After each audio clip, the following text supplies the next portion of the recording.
Welcome everyone to Belden PPC Products. What a fantastic morning. Thank you, Governor, for being here. It's an exciting time here in Central New York and throughout all of the state of New York.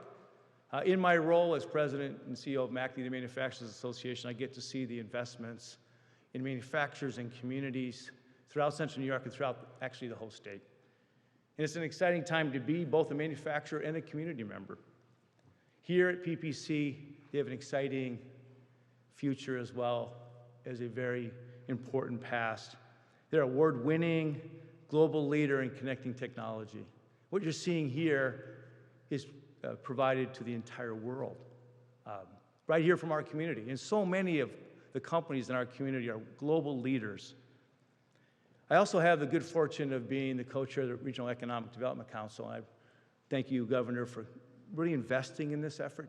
It's so critical for communities and for organizations that we do it well. We have a new strategic plan. I hope you go look at it to see how exciting the future is. And it's made possible by the governor and the partners in the legislature and all the local governments who actually make all of this happen. It's an exciting time because we are a top 10 manufacturing state. We're on a trajectory to be a top 5 manufacturing state in the country.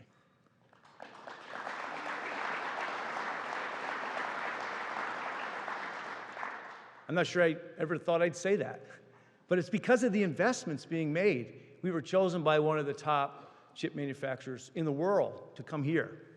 But Micron's not the only company making massive investments. Hundreds of millions of dollars of investment from existing companies are being made as we speak.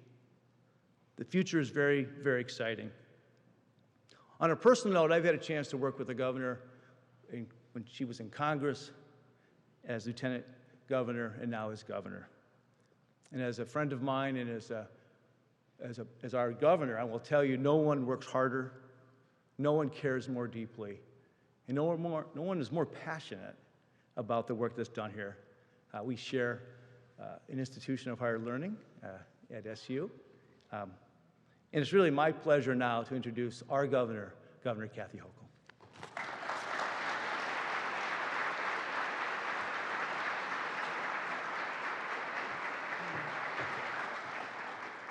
Good morning, and it's great to be back in Central New York. As I've told this story, thank you. My home away from home. You know, and geographically, Syracuse is the heart of New York State. We know that. And you know, as Randy alluded to, I am an SU alum, watching all of our teams closely. Our coaches are like Jim Boeheim, the end of an era. Jim Boeheim started when I was at Syracuse, so it was a few years ago. You do the math, it's not recent history, but I just feel such a close affinity to this area and its people. And so thank you for making me feel so welcome here once again. You know, I also felt an affinity because you come from an industrial area along the I-90 corridor, Syracuse, Rochester, Buffalo. We have this strong connection because we remember the good times, the bad times, the really, really bad times, and now the recovery, the rebirth. And so these regions have endured incredible hardship, but they never lost their aspirations, their belief that things can be better. And there's really this energy that continues to run through this area that I so admire, this tenacity, this refusal to give up. And it's really what has been so extraordinary.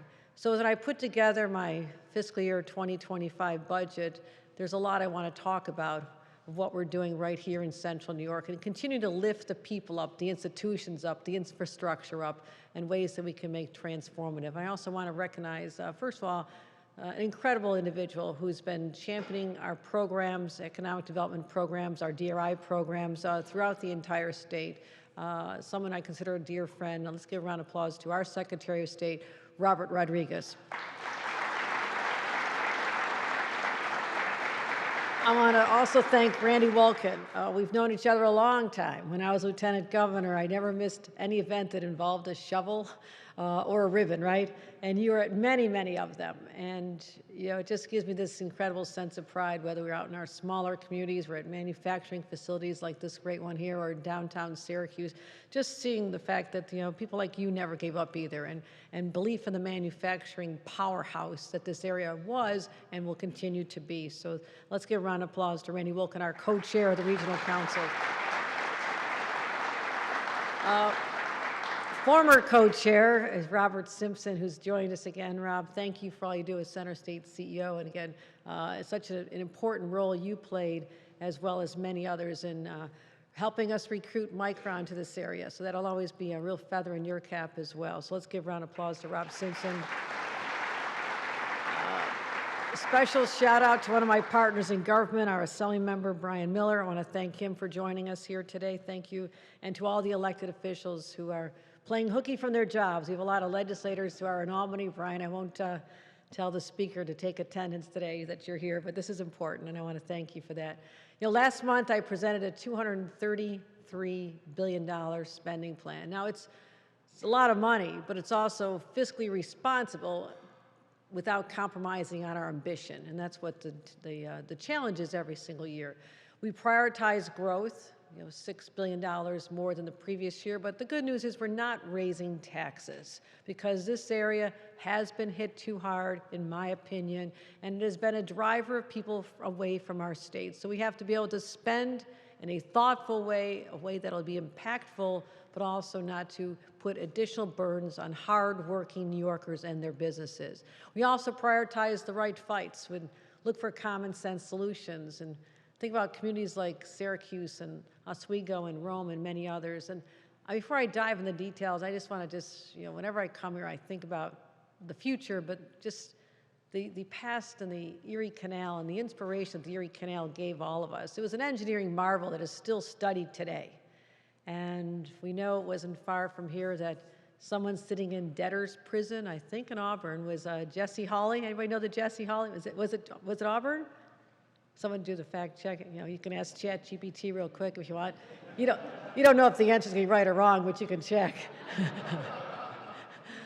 But someone who is a farmer here couldn't get their products to market while sitting in debtor's prison on their own, came up with the vision to say, why don't we connect New York City and dig a ditch all the way to Buffalo?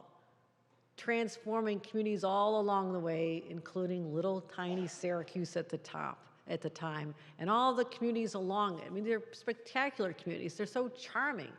And they lost their luster for a lot of years, and now I'm also very committed as we approach the 200th anniversary of the Erie Canal to continue our investments in that canal, but also the communities and people who live along the Great Lakes, or the lakes that are, there's Great Lakes and there's lakes that are great. The lakes that are great here in this part of our state as well. So we're going to be talking about some of the communities that have won awards, and we're going to talk about that in a few minutes. But this area has really been transformed, and manufacturing is at the core of our DNA. We know how to make things here, from typewriters at Smith Corona and Franklin Automobile, a Carrier Dome. I was there, named Carrier Dome when I was a student there. Bistro Myers Squibb talking about pharmaceuticals. But you know what? We saw this. The jobs went overseas. Unemployment shot up. It just seemed to never come down. And our greatest export were our children. That was so tragic. Our cities, our population of our cities declined. Businesses felt like giving up, but not all of them did. PPC stuck with us, and that's why we're here today. I wanted to celebrate companies like PPC for their investment. Over 80 years they've been here designing components that power telecommunication systems today. And they've been right here in Syracuse the whole time. So yes, we could have been at some lovely auditorium somewhere to give this speech, but I also wanted to come here where the people are making things, using their minds and their hands and their hearts, and making us so proud of what we do here in New York State, but particularly here in Central New York. So to all the people who work with this great company, I want to give you a round of applause. Thank you for hosting us here today. And proud to announce that they will be investing over $7.3 million to expand their operations, to build new manufacturing and lab space here. And one of my favorite things to say is they'll be creating 100 new jobs right for this facility. So let's give them another round of applause. So yes, we have a great story to tell, a great past, something all of our children should know and understand of why we are who we are, that great story. But also let's look to the future and what the world will look like for our children and our grandchildren as we take the next steps forward. What opportunities will be there for them to be able to have jobs, stay right here in Central New York, which is what something many of their parents were not able to do or grandparents were not able to do. So never forget that here we are the risk takers, we're the dreamers, we're the doers, and we're also the ones who are smart enough to land the largest economic development project in our nation's history. Yes, we did it right here, and it's called Micron, and those are names, that's a name that you're never going to forget because it's going to transform Central New York in ways that you cannot even imagine right now. And I'm very, very excited about this. Over $100 billion over the next 20 years, 50,000 good-paying jobs, billions in generating tax revenue, and this will just be beyond our modern-day Erie Canal in terms of the wide-reaching impact. And I can't think of a better place than to have it happen than right here. We're already starting to see it come to life with investments. Local child care. Randy, you and I sat down and talked about this. And I was very impressed with you years ago, before a lot of business people were enlightened about the need to get people to work and why we're missing so many women being able to come to manufacturing jobs and the high-tech jobs and the healthcare jobs that involved research and development. They didn't have a place for their children to be taken care of. And he saw this, and we talked about it, and I'm really proud that Micron, as part of the deal, is now actually currently building childcare on site. And so I want to thank them for that investment. And the community engagement community, Melanie and Tim, I want to thank the entire community engagement committee for what they're doing.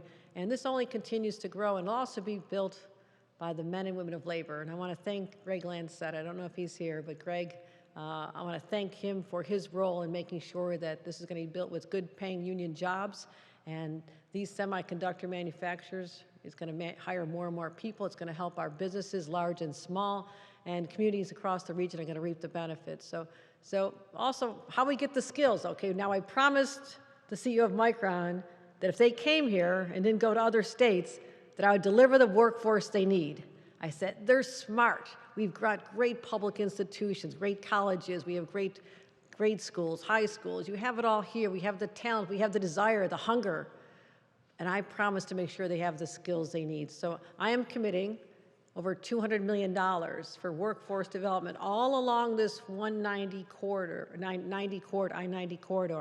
and making sure that we call it our on-ramp, because this is how we're going to create jobs. And I would say that Syracuse should be the flagship of all of them. It's going to happen right here in Syracuse. So let's make those investments. And that's on top of the $71 million investment we made in the STEAM school. We talked about this. This is going to be a place for educating these kids, creating technologies that you cannot even imagine today. So we're really in a great position. But I also want people to know that we're focused on manufacturing, education, workforce. It's going to be transformative. But at the bottom of the line of all this, we can talk about great jobs, we can talk about opportunities, but the basic fundamental right that every New Yorker has is to be safe. And for a long time, after the pandemic in particular, people had this sense of insecurity. Crime rates were going up all over this, not just in the big cities. It's happening everywhere. And so I said my top priority as the governor of the state of New York is to make sure that New Yorkers are safe. And over the last 2 years since I've been governor, we've driven down violent crime in ways that you could not have seen in such a short time, because the numbers were just going up and up and up, and now they're going down. And we're back to pre-pandemic levels. In Syracuse, the city saw a dramatic decrease in violent crimes, shootings, fatalities. Shootings down 37% just in 2 years. Murders down 25%. That's remarkable progress, but you can't grow complacent, because every incident of violence disrupts a community. It's harmful. It causes trauma for the victims and others in the neighborhood. That sense of insecurity takes hold, and we have to fight against that. That's why I'm continuing to invest $347 million in fighting crime and taking gun violence down. But also, we have other categories of crimes that are just so persistent. You know, we have the violent crime, we can handle that. We know what to do there. But also we're seeing retail theft, domestic violence, and hate crimes are all up. So we're making investments there as well. The mental health crisis. We have too many homeless on our streets, and we're starting to see mental health challenges manifest themselves in our youngest. Kids in schools. That pandemic just knocked these kids down so hard, and if you're not a parent or an aunt or uncle and you don't see it, take it from me.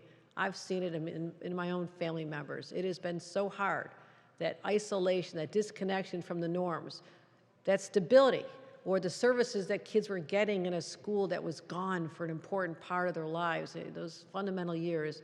So we're having to make investments now, not just in adults and their recovery and their assistance, but also in little kids. And I want to make sure that every single school provides mental health services, because my belief is this, that every dime we spend in helping a child overcome challenges now and helping them get the resiliency and the coping skills is money we won't have to spend for a lifetime of care. So let's make those investments now. And we're increasing over 45%, going from $3.3 billion to $4.8 billion. Building supportive housing units, the Moyer Carriage Lofts, spearheaded by the Catholic Diocese. That's what we're talking about. Getting people not just a home that they're entitled to, that they should have the dignity of a home, but also supportive housing to get the services right where they live. It opens up later this year, 128 units of supportive housing. It's going to be really, and 338 for people with severe mental illness. As I mentioned, we're going to have the school-based mental health clinics. $22 million right here for addiction treatment programs in Central New York. I've been here at the opening of a number of the centers. They're doing God's work here on earth.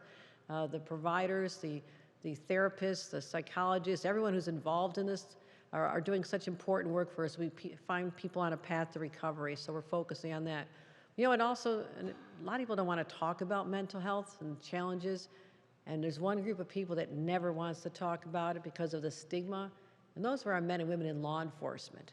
And what is so stunning to me is the fact that members of law enforcement have a 60% higher chance of higher rate of suicide than the general population. Think about that. They see humanity at its worst, and it takes a toll. And it's about time that we stood up and says, we understand. We need you to be strong and healthy when you're out there. And so we're going to be investing money. We have additional money, $13 million to help law enforcement services all across the state and get them the help they need. But it's not just changing mental health, fighting crime, but also making sure we're educating our kids. And we have to invest in our kids today. It's the right thing to do, but also we're investing in them because they are the workforce of tomorrow. And the opportunities that they want to have will be right here for them. So I partner with the legislature. We're delivering the largest funding increase ever in education. Think about that. We've had over $5 billion over the last 2 years. $5 billion over 2 years alone. I had to make up for lost time. I infused such a dramatic amount of money. It was necessary, fully funding foundation aid for the first time ever. And foundation aid went up 33%. And what that means in Central New York is $55 million more for school aid in this area, a total of $1.8 billion, as well as $23 million that's school aid and foundation aid. So what I want to say is you're going to hear a lot of people saying, Governor Hochul doesn't care about health care. She doesn't care about education. She doesn't care about the kids. You're wrong. You're wrong. Or else why would I have already put $5 billion more than the couple of years before I invested like no other governor has in our history, making sure that our schools have what they need. We spend more per student by far than anywhere else in our nation. And what we're also dealing with is declining population. Schools that are not receiving the same amount they got last year have seen an average of 25 to 30% decline in population. They're basing the formulas on population of what it was in 2008. Does anybody think that makes sense? Because some schools have more kids, they should get more, and schools that have less don't need as much. I'm just trying to introduce good old-fashioned upstate common sense into our budgeting, and I'm going to keep doing that. I think we need to talk about and be honest about this, and the fact that a lot of our schools are sitting on surpluses. Okay, that's great for them, but if you have that kind of money, I'll tell you who I'm with.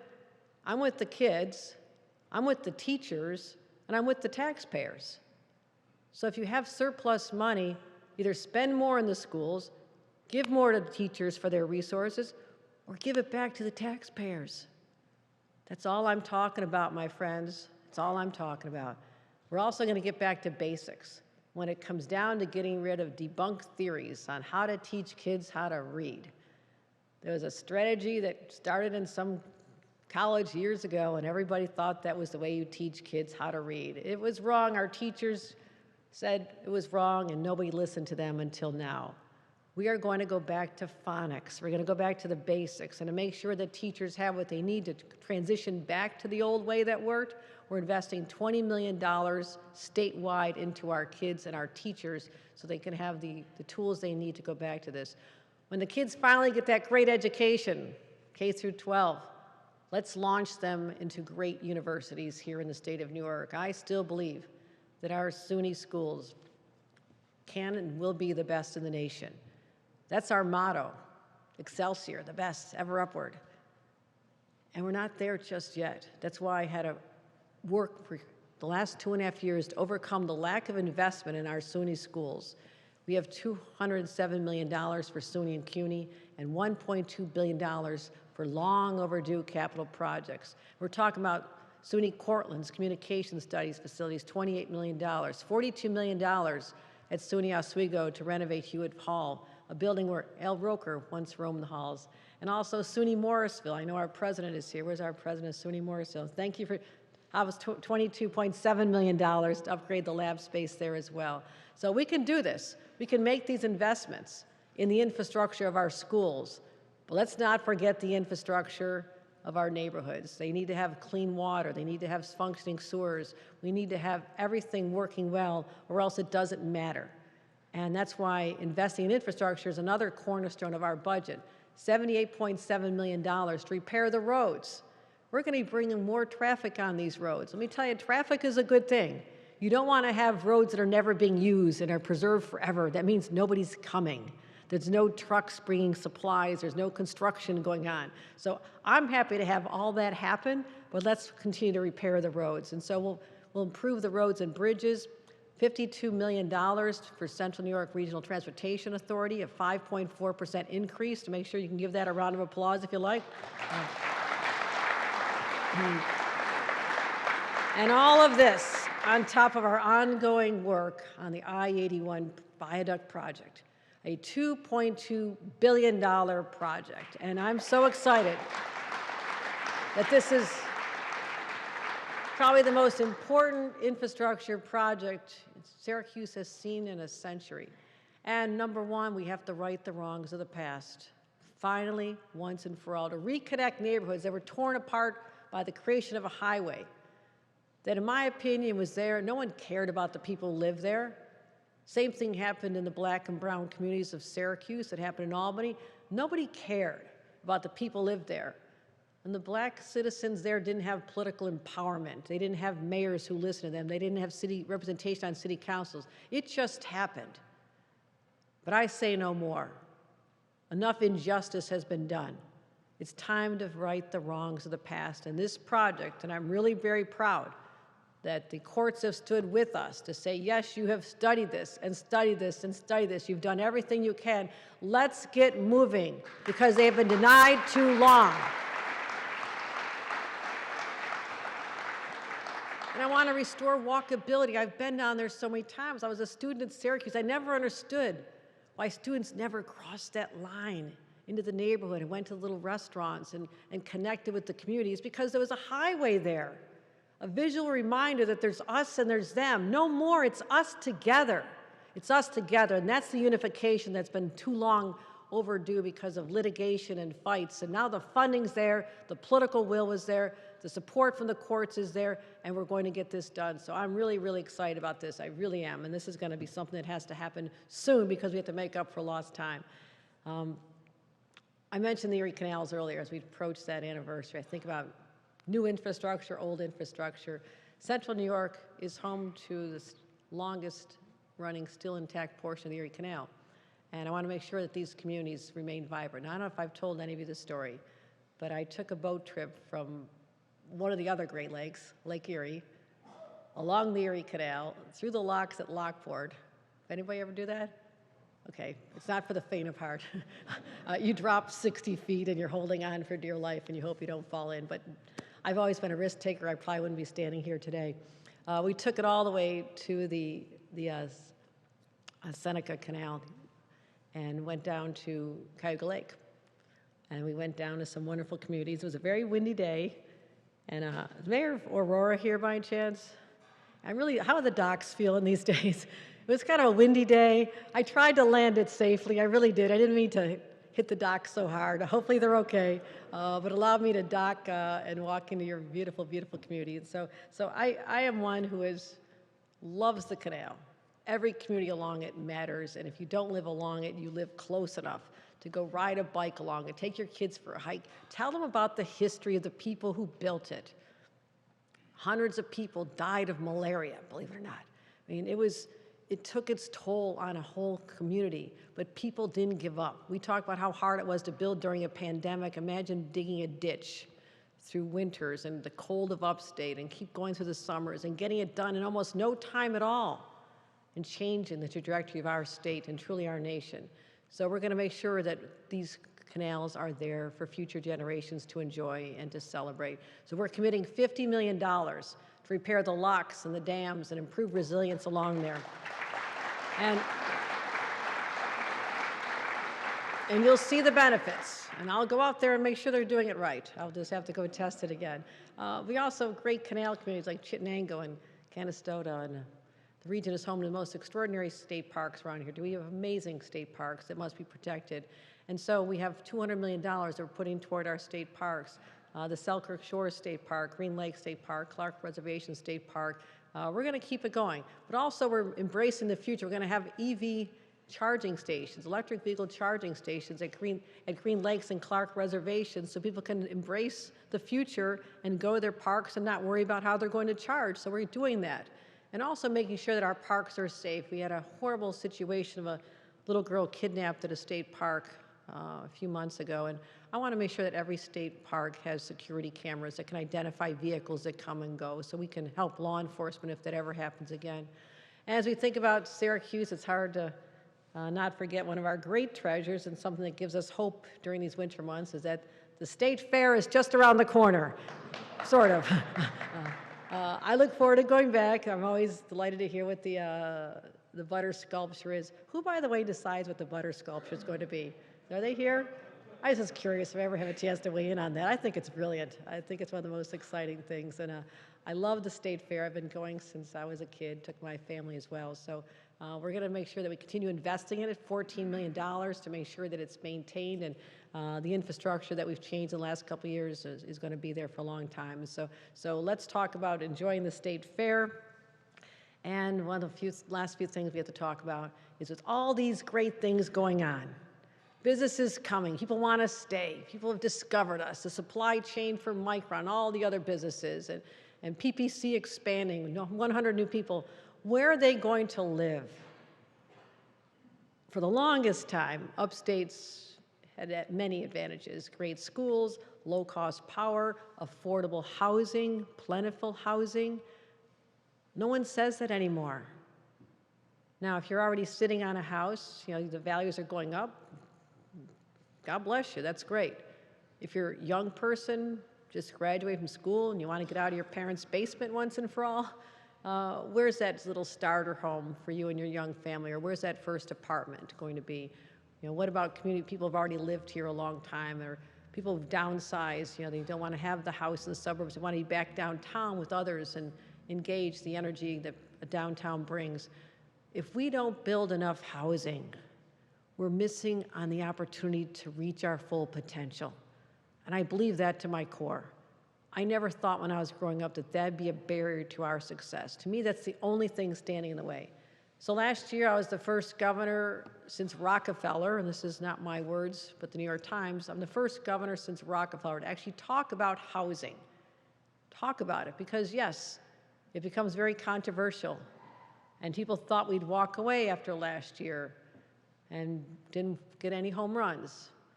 But we got on first base. And you have to stay in the game. You don't walk away. You keep playing all the way through. And that's what we're doing again this year. So I went back. I said, localities don't want to be told that if they refuse to allow a project to come in, even though it was approved for its infrastructure and the traffic safety board and the planning board and the zoning board, but the town board still says no, that there could have been a right of appeal for developers. Now, you don't want that because it's too burdensome, and you don't want to have to grow by 1%, which is all we asked for. The locality said, well, give us all sorts of carrots and we'll do it. Okay, so I found $650 million worth of carrots. It's a lot of carrots.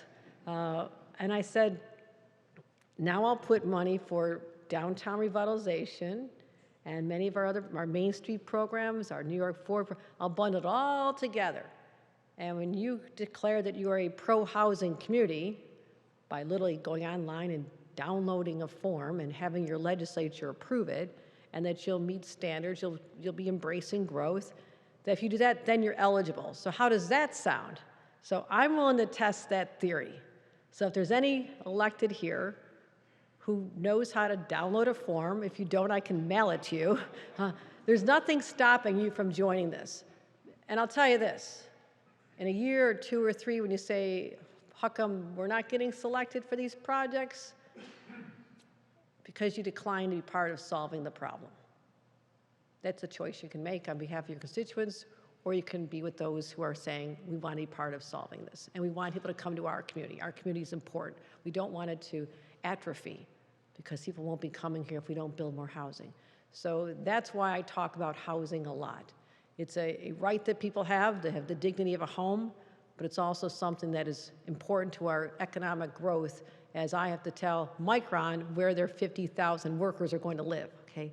These are great opportunities. I'd rather be us than some other state worrying about this, but we can handle this.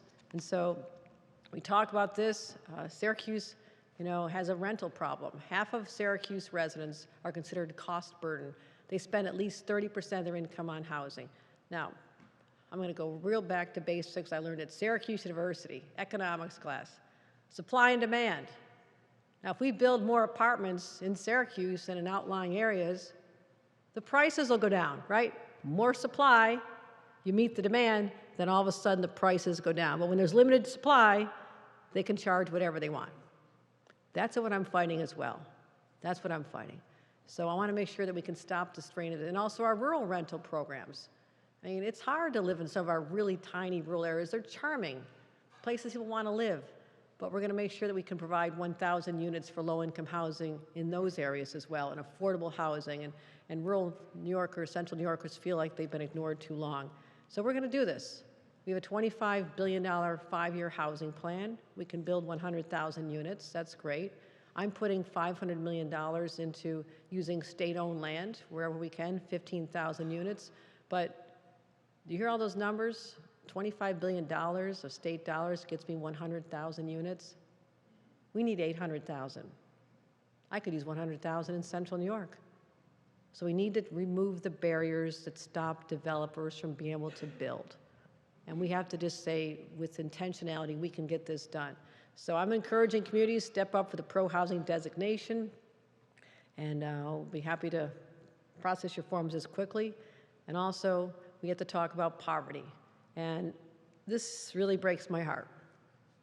Of the top 10 zip codes in the entire state of New York, including New York City, when you look at the levels of childhood poverty, top 10, 9 are in upstate communities, and 2 are in Syracuse. About 4 in Rochester, about 3 or 4 in Buffalo. How is that possible? Well, it's the reality I have to deal with. And that's why I'm saying we're putting $50 million to help these communities formulate projects, and I'm going to have $12 million, almost 13 of that, go right here to Syracuse. And so we're going to invest. I want to hear from the community. How should we deal with this? How do you think we should tackle this? We have to go after these 2 zip codes for sure and say those individuals who live there should have a better chance, that their destiny should not be constrained by the zip code that someone was born in. That should not be the case. So let's work together. Let's come up with a plan. We'll support it. We'll start with the $12 million, and we'll see where that takes us. And then we'll see what we have to do the next year, and the next year, and the next year. We're not giving up until we save these zip codes, and I'm committed to that. We have to help people with whether it's their mental health, whether it's the need to have a quality education. We have to talk about anti-poverty programs. But I want to build a New York where success is achievable for everyone. And the policies we're talking about in this budget will get us there. I need the support of the legislature. I need the support of the public. I need the support of the business community. I need the support of labor to rally behind a plan that is just so chock full of common sense that people who aren't used to common sense don't understand it. But we're going to educate them. We're going to teach them what it's all about, because this is the path we're going to be on. Make sure that we deliver for people, make sure that local governments have the resources they need, they can transform their communities, give them projects and programs that'll make them look extraordinary. And that's where two of my favorite projects come in. The Downtown Revitalization Initiative and the New York Forwards project come in. And I'm really proud to announce that our first $10 million winner is a unique consortium, a group of communities that came together and said that we can be extraordinary by pooling our resources together. So I want to mention that the $10 million is going to not one community, not two communities, but to Aurora, Cayuga, and Union Springs will be receiving our this year's $10 million DRI award. And they're going to create a lakeside village tourism corridor on the east side of Cayuga Lake. Fishers, boaters, nature lovers will come there. Mayor, if you need to use any of that to fix the dock, it might have chipped a little bit when I still feel bad about that. It was a really windy day.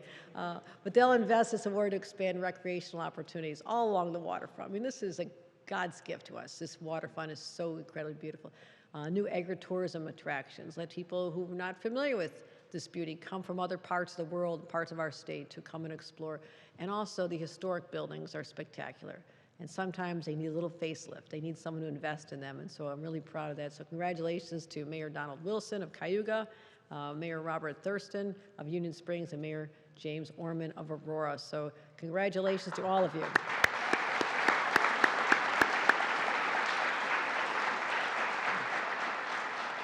But then, as someone who used to represent small towns in upstate New York, I also knew that some communities aren't big enough to have $10 million worth of projects. And they would say to me, well, we're kind of left out here. I said, not anymore. That's why when I became governor, we initiated the New York Forward program, which allows smaller communities to have their vision realized. And again, these are all developed by the local community, the leaders in government and the businesses and the residents. Active citizens have such an important voice in this to come up with their vision. So I said, how about $4.5 million to smaller communities so they can make the same investments and have the same wow effect, where you can do these projects all simultaneously so they're done around the same time instead of segmenting them over years and years, which was always the case when I was in local government. So we're announcing two New York Forward awards for $4.5 million, one to the village of Canastota and the others shared by the towns of Cicero and Hastings. Let's give them a round of applause.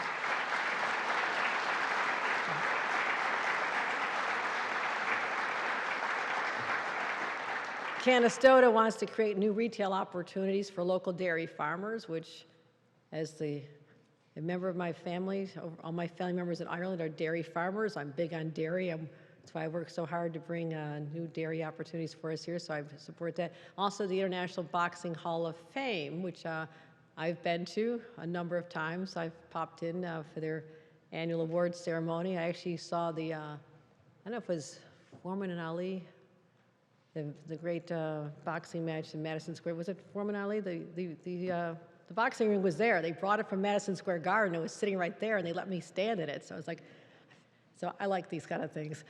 New York has the most extraordinary places, and I talk about this. And for us to invest in it is important. It's part of our identity. It's not just about the Baseball Hall of Fame, which we're proud of. It's not the fact that we invented Jell-O and Leroy. We have a lot of interesting stories, but we also have the International Boxing Hall of Fame. So let's invest in that make it part of our attractions. Also, Cicero and Hastings are going to make walkability improvements, new lodging options for visitors, and new housing. Thank you for saying new housing. Everybody puts new housing in. It moves you up in my ranking, and that'll be really helpful because Micron will just be 4 miles away. And people want to live and work in these communities. And again, these communities, these investments we're going to be doing with the schools and the roads and the opportunities there, we're going to look back and say, I was there at the beginning of when history changed. And I'm telling you, my friends, it is changing for the better. So congratulations to Canastota Mayor Roseanne Warner, Hastings Town Supervisor Tony Bush, and Cicero Town Supervisor Michael Argano. Is that how you say it? Argano? Or did I get it right? People mangle my name all the time, so I'm going to get your name right. Congratulations, Supervisor. And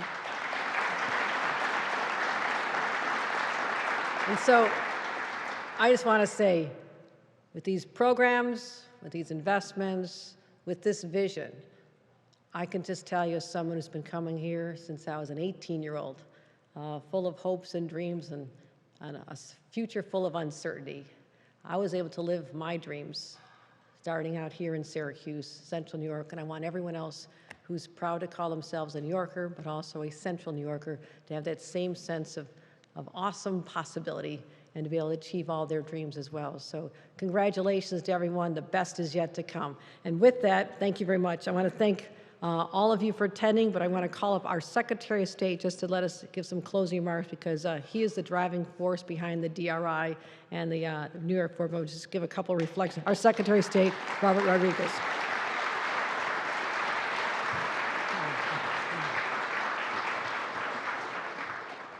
Thank you, Governor. We are so grateful for your commitment to the DRI and the New York Forward programs. I think if one of the things that you have heard in her comments is community. We recognize that communities are the things that bind us together as New Yorkers, and in particular, investing almost $100 million in New York Forward, $100 million in DRI, has helped us to transform communities all across the state. To date, we have invested almost $1 billion in downtowns across our state. So here we get the good fortune of introducing our new winners and say, welcome to the club. Joining Syracuse and Geneva and Oswego and Auburn and all the folks who are already in the process of transforming. And in that period of time, DRI has helped to build 3,500 units of housing, of which a third of which are affordable. And it's not something that we do alone. This is a community-driven process. This is not the state telling you how to spend your money. This is you telling us what your community needs. And through this process and through this work, we have accomplished goals of creating housing, creating more livable communities, and creating exciting, dynamic places where people want to be.